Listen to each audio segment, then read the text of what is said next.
Choisir de passer sa retraite en Espagne, c'est concevoir et puis accepter que vous allez commencer une nouvelle vie. Cependant, de façon générale, vous vous retrouvez dans un nouvel endroit où vous n'avez pas d'amis. Lorsque l'on s'installe en couple, cette crainte est un tantinet moins intense que lorsqu'on s'installe seul. L'une des préoccupations majeures des futurs retraités en Espagne est en effet la relation avec les autres. Si certaines personnes en parlent ouvertement, eh bien d'autres n'osent pas.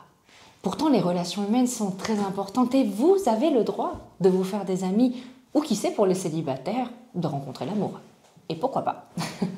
Je suis Alexé Vidal, chasseur immobilier, gestionnaire et conseillère pour Retraite en Espagne.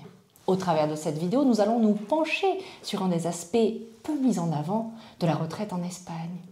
Toujours dans la bonne humeur. S'installer dans un nouveau pays suscite souvent une interrogation légitime. Vais-je me sentir isolé en Espagne? Je vous rassure, la réponse est claire pour les francophones. Vous ne serez jamais seul.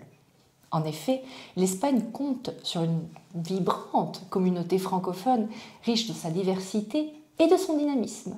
Découvrons ensemble cette mosaïque de francophones qui fait de l'Espagne une terre d'accueil privilégiée pour ceux qui parlent la langue de Molière.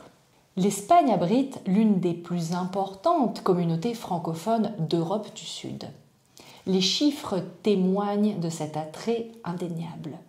Des Français, on compte près de 280 000 résidents officiellement inscrits au registre consulaire et une estimation réelle approchant les 350 000 personnes.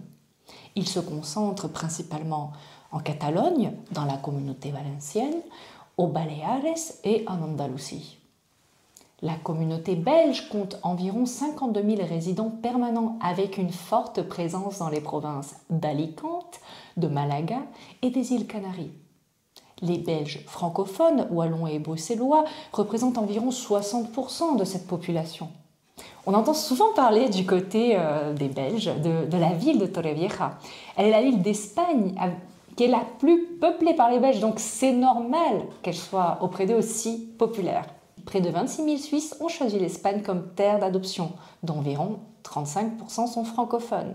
Ils privilégient souvent les régions côtières de la Méditerranée et les îles Baléares, avec une préférence marquée pour les zones résidentielles haut de gamme, même si nombreux apprécient de belles propriétés de campagne ou en bord de mer hors urbanisation. Bien moins nombreuse, avec environ 3 500 résidents, la communauté luxembourgeoise est particulièrement active, notamment sur la Costa del Sol et la Costa Blanca, où elle développe des solides réseaux d'entraide. On estime à environ 7 000 le nombre de Canadiens francophones, principalement québécois, installés en Espagne, avec une forte concentration aux Baleares, à Barcelone et dans les stations balnéaires andalouses. Au total, c'est une communauté de plus de 450 000 francophones qui a fait de l'Espagne son lieu de vie permanent, créant un environnement où la langue française résonne dans de nombreux quartiers des villes côtières et des grandes métropoles. Alors, bien entendu, les chiffres présentés viennent de recensements officiels. Il y a beaucoup plus de personnes vivant à l'année en Espagne et qui ne sont pas déclarés résidents.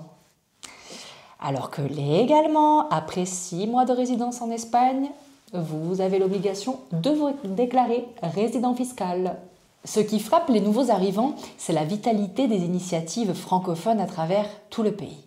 Loin d'être repliée sur elle-même, cette communauté se caractérise par des associations actives et structurées. Chaque région qui a une forte présence francophone possède des associations officielles qui organisent des événements réguliers, comme par exemple l'Union des Français de l'étranger, UFE, et son réseau national. Un écosystème médiatique dynamique également. Les francophones maintiennent un écosystème médiatique actif avec des radios locales proposant des programmes en français. Des groupes Facebook, dont le nôtre, que vous pouvez rejoindre. Consultez le lien dans notre biographie. La culture francophone s'exprime au travers d'événements culturels comme des célébrations autour du 14 juillet et de la fête nationale belge. On peut aussi trouver des semaines gastronomiques francophones. Des restaurants, bars, pâtisseries francophones organisent des petites rencontres à leur table entre francophones et hispanophones afin de faire des connaissances et apprendre l'espagnol. Et puis également apprendre le français. Nous retrouvons la communauté francophone dans le sport et les températures espagnoles se prêtent grandement aux activités en plein air. Alors bien entendu, je me réfère à nos secteurs d'activité et de recherche immobilière, c'est-à-dire la région d'Alicante jusqu'à Valencia, la région de Murcia ainsi que celle d'Almeria. Comptez entre ces trois régions plus de 300 jours d'ensoleillement au nord et plus de 320 jours de soleil au sud. Des températures en bord de mer oscillant entre 15-18 degrés en journée et en hiver. Et oui, lorsque je vous dis que le climat se prête au sport, je ne plaisante guère. Vous pourrez donc pratiquer des randonnées, ça sera l'occasion de découvrir nos Sierras Españoles grâce à des clubs de randonnée officiels. Certaines mairies organisent aussi des randonnées gratuites ou à un prix très symbolique et je vous assure que ce type d'activité réunit des expatriés, dont des francophones. Le golf aussi compte des équipes très actives, surtout sur la Costa Blanca et la Costa del Sol. Le voile et le yachting, il y a aussi la possibilité de faire de la pétanque. Des clubs francophones existent et aiment beaucoup pratiquer cette activité. On compte aussi pour l'aspect culturel des cercles littéraires français, des clubs de lecture, des sorties culturelles organisées par des passionnés. Ils vont à des expositions, des spectacles. Il y a aussi des chorales, des clubs de théâtre dans les zones à forte présence francophone. Mais il y a aussi une autre chose importante, c'est la table, valeur commune aux cultures francophones et espagnoles, qui forment un lieu de rendez-vous privilégié. Donc il y a des clubs de dégustation de vins espagnols et français, des restaurants proposant des soirées francophones, des ateliers de cuisine, des animations et festivités. Et puis pour les plus festifs, la vie nocturne n'est pas en reste. Puis l'Espagne est une terre de fiesta. Alors il y a des soirées dansantes organisées par des associations, des festivals de musique avec section spéciale francophone, ce qui forme finalement un équilibre parfait entre la richesse francophone et la richesse espagnole.